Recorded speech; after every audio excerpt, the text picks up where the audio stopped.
এই প্রথম মা বাবা আমাদের বাসায় আসলো, আর 2 দিন বাসায় ছিলাম না, করে সবকিছু ধুলো পড়ে একদম নোংরা হয়ে গেছে, এগুলো পরিষ্কার করলাম। হাই এভরিওয়ান, গুড মর্নিং সবাইকে। মাত্রই ঘুম থেকে উঠলাম, আর ঘুম থেকে উঠে রান্নাঘরে চলে আসছি। এখন হচ্ছে ব্রেকফাস্ট বানাবো, তো আজকে হচ্ছে রুটি আর সবজি করবো। এখন আমি সবজিটা বসাই দিতেছি।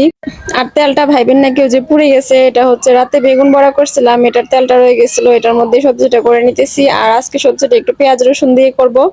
আমি সবজি করতেছি, আর এদিকে আমার মা চা বসাই দিছে আমার বাবুর জন্য। বাবু ঘুম থেকে উঠে চা বিস্কিট খায়। অঙ্কিতারও পরীক্ষা শুরু হয়ে গেছে, তো ওর স্কুল এখন 8:30 থেকে, এই জন্য তাড়াতাড়ি আর ব্রেকফাস্ট বানিয়ে দিয়েছে যে ওকে খাওয়াই দিব। আর ওর পাপাও একেবারে অফিসের জন্য বের হয়ে যাবে ওকে নিয়ে, এই জন্য আরো সকাল সকাল ব্রেকফাস্ট বানিয়েছি, ওদের দুজনই খাওয়া যাবে। সবজিতে মশলা দিয়ে একটু ভাজি ভাজি করে এখন জল দিয়ে দিলাম। এইদিকে আমি আর রুটির জন্য জল বসাই দিছি। জল গরম হওয়ার পর আমি একেবারে পাতিলের মধ্যে আটা ঢেলে কাইটা করে নিতেছি। আমি সবসময় রুটির কাইটা এভাবে করি। এই যে আমার সবজিটাও হয়ে গেছে, তো আমি অঙ্কিতাকে ডাকতে ডাকতে মা এদিকে রুটিটা বানায় নিছে।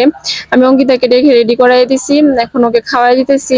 ও তো ঘুম থেকে উঠে একদমই খাইতেছে না, তবুও একটু জোর করে খাওয়াইতেছি, কারণ এখন তো আর টিফিন নাই, পরীক্ষার মধ্যে আসতে আবার দেরি হবে। অঙ্কিতা চলে গেছে স্কুলে, এখন আমার অনেক কাজ। 2 দিন বাসায় ছিলাম না, তাই ঘরে সবকিছুতেই ধুলা পড়ে নোংরা হয়ে গেছে।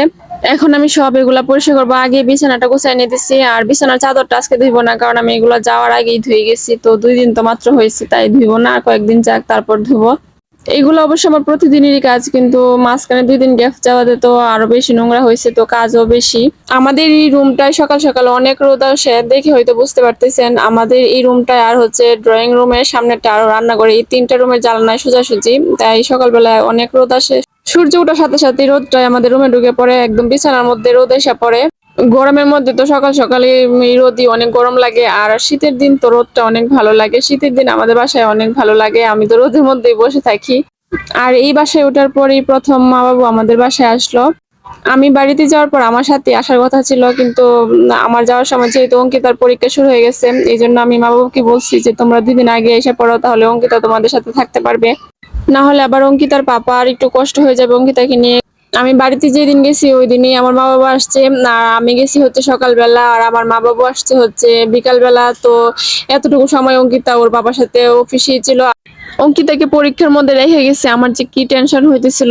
ও তো এমনিতে ওর বাবার কাছে পড়তে চায় না, আমার কাছে তো ঠিকঠাক মতো পড়ে, আর আমি ওকে আগেই সব পড়া শিখিয়ে রাখছিলাম। এই যে এখানে সোফার কুশন গুলো যে দেখতেছেন এবড়ো তেবড়ো হয়ে গেছে, এগুলো সবই অঙ্কিতার গাছ। এবং অঙ্কিতা এগুলোর উপর যে অত্যাচার করে, এই জন্য এগুলো এরকম হয়ে গেছে।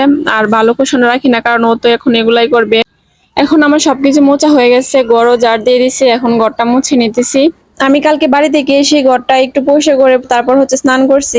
12টা বাজে চলে আসছিলাম, তাই ভাবলাম যে একটু পরিষ্কার করে তারপরে স্নান করি, কারণ ঘর নোংরা থাকতে আমার একটু ভালো লাগে না। আর আজকে সকালে আরো ভালো করে পরিষ্কার করে নিতেছি।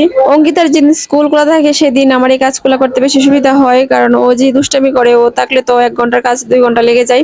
ঘরটর মুছে তারপর আমি স্নান করে ফেলছি, তো এখন আমি মার সাথে খাইতে বসে পড়ছি। তো আজকে আমি পূজা দেই নাই, মাই পূজা দিয়ে ফেলছে স্নান করে, আর মা আসলে সবসময় মাই পূজা দেয়। এই জন্য আমি স্বস্তিরে বসে খাইতে পারতেছি, না হলে তো এত কাজ করে স্নান করে পূজা দৌড়ে যাইতেই তো অঙ্কিতাকে আনতে, আর খাওয়ার এই সুযোগ পাইতাম না এত কাজ করার পর। তো ভিডিওটি ভালো লাগলে সবাই লাইক করে দিবেন, আর সবাই ভালো থাকবেন।